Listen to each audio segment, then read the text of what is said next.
每100人中有2人年龄在65到69岁之间患有痴呆症，且这个风险每5年翻倍。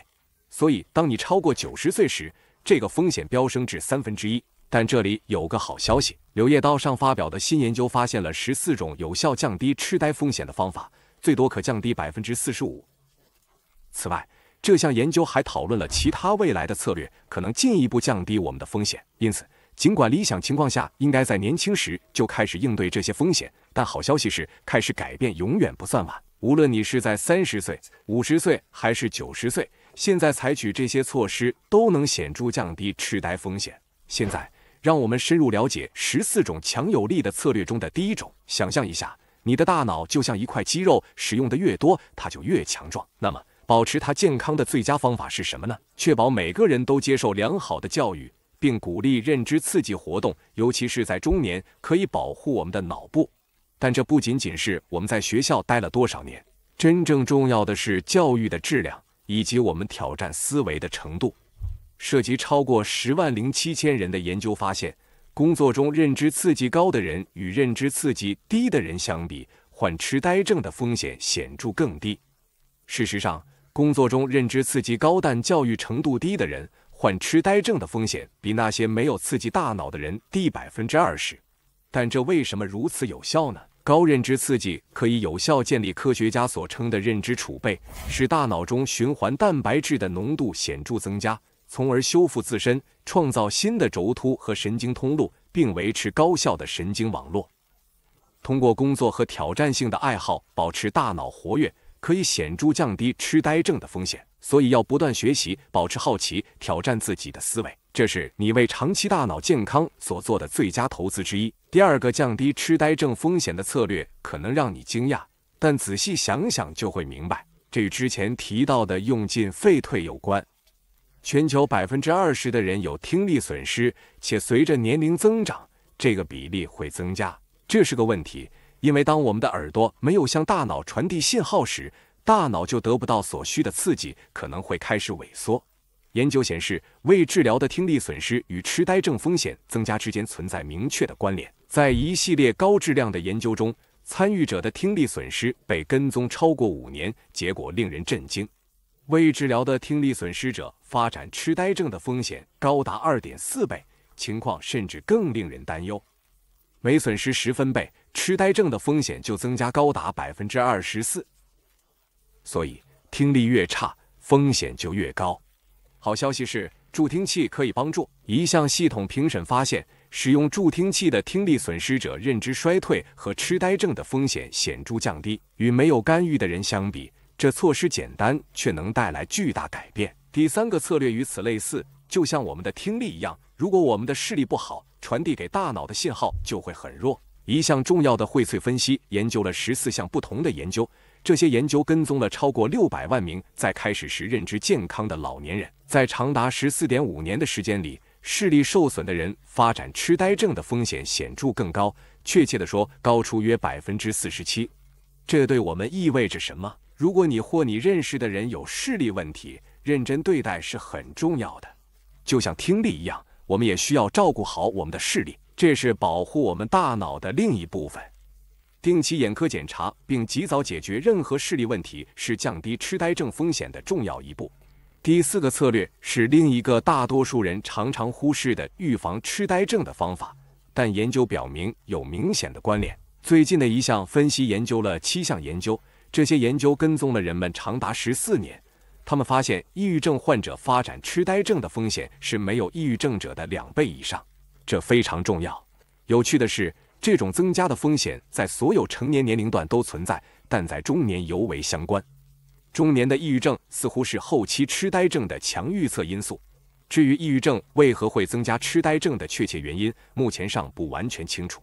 一些理论认为，抑郁可能导致自我照顾减少和社会孤立，而这2者对大脑健康都很重要。另一种可能性是，抑郁可能导致皮质醇的过度产生，这是一种可以损害海马体的压力激素，海马体对记忆至关重要。但这里也有好消息，同样的研究发现，接受治疗的抑郁患者，无论是通过药物治疗还是2者结合，发展痴呆的风险显著降低。事实上，他们的风险比未接受治疗的人降低了30%。所以，如果你正在与抑郁做斗争，或者你认识的人有这个问题，寻求治疗不仅仅是为了改善心理健康，这也是保护我们大脑的关键一步，关乎长期健康。现在让我们谈谈两个相辅相成的策略：增强大脑和保护大脑。第5个策略是增加大脑体积，第6个策略则是保护它的安全。研究表明，定期进行中等到剧烈运动的人，实际上比不怎么运动的人拥有更大的大脑体积。任何年龄的运动都能促进大脑健康，它通过改善血流和功能、降低血压并增加一氧化氮水平来实现。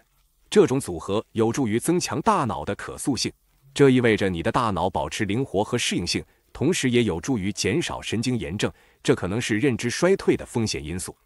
虽然运动对增强大脑非常有效，但我们也需要谈谈保护大脑，这就是第6个策略：保护头部安全。头部受伤，尤其是接触性运动或事故，会显著增加痴呆症风险。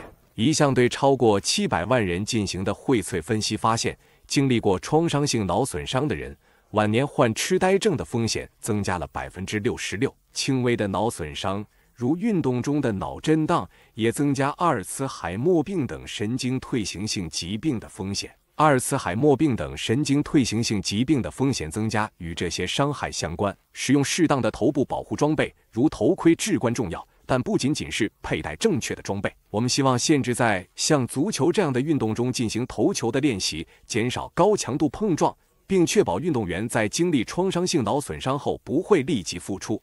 这些安全措施对于保护你的大脑至关重要，所有人都应认真对待。无论你是运动员、周末战士，还是只是喜欢保持活跃的人。第7个策略是你已经知道的：戒烟。我们都知道吸烟的健康风险，但有一点很重要，戒烟永远不晚。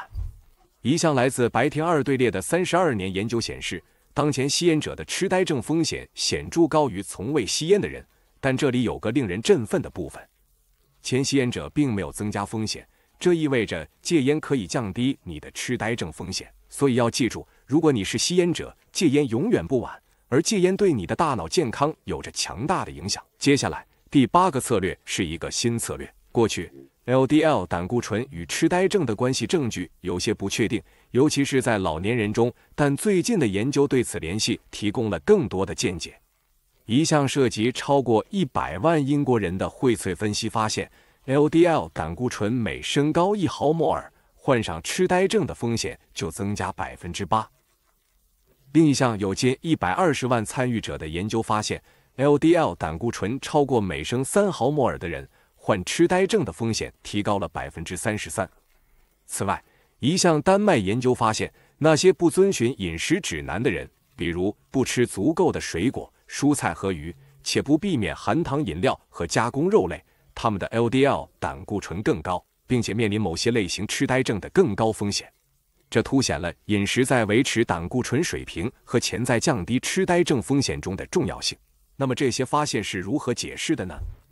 大脑中过量的胆固醇与中风风险增加有关。凝聚的文本与阿尔茨海默病相关的淀粉样蛋白和 TAL 蛋白的积累有关。这为高 LDL 胆固醇水平可能推动痴呆症风险提供了潜在机制。现在，这里有趣的地方来了。他汀类药物近年来备受关注，因其在降低阿尔茨海默病方面的潜力。他汀类药物不仅仅是降低胆固醇的好手，它们还具有抗炎和抗氧化特性。因此，一项涉及36项研究的荟萃分析发现，使用他汀类药物的人，所有原因导致的痴呆症风险降低了20%，阿尔茨海默病风险降低了32%，与未治疗的高胆固醇者相比。然而，重要的是要注意，他汀类药物的益处似乎在长期持续使用时更为明显，而不是在晚年才开始使用。所以，早期治疗是最佳选择。这就是我在31岁时开始服用瑞舒伐他汀5毫克的原因。我希望将我的 LDL 胆固醇控制在每分升60毫克以下。第9和第10个策略密切相关。首先在于体重，保持体重在合理范围内至关重要。研究表明，中心性肥胖，比如较大的腰围，与认知障碍和痴呆风险增加有关。对于65岁以上的人，这种风险更大。好消息是，即使是2公斤的适度减重，也能在短短6个月内改善认知能力。因此，治疗肥胖不仅对整体健康有实质性影响，也对大脑有益。而且，肥胖与糖尿病密切相关，这绝对是我们在中年时需要关注的痴呆风险因素。一项研究发现，2型糖尿病诊断年龄每减少5年，发展痴呆的风险增加24%。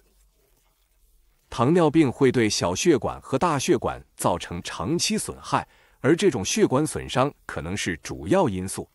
胰岛素抵抗及身体细胞对胰岛素反应不佳，会干扰大脑的代谢，这会导致如淀粉样毒性增加、肽蛋白过度磷酸化、氧化应激和神经炎症等问题。所有这些都与阿尔茨海默病有关。而且我们不能忘记，糖尿病所表现出的更高炎症水平也会增加痴呆风险。但有趣的是，一些抗糖尿病药物可能实际上会降低痴呆风险。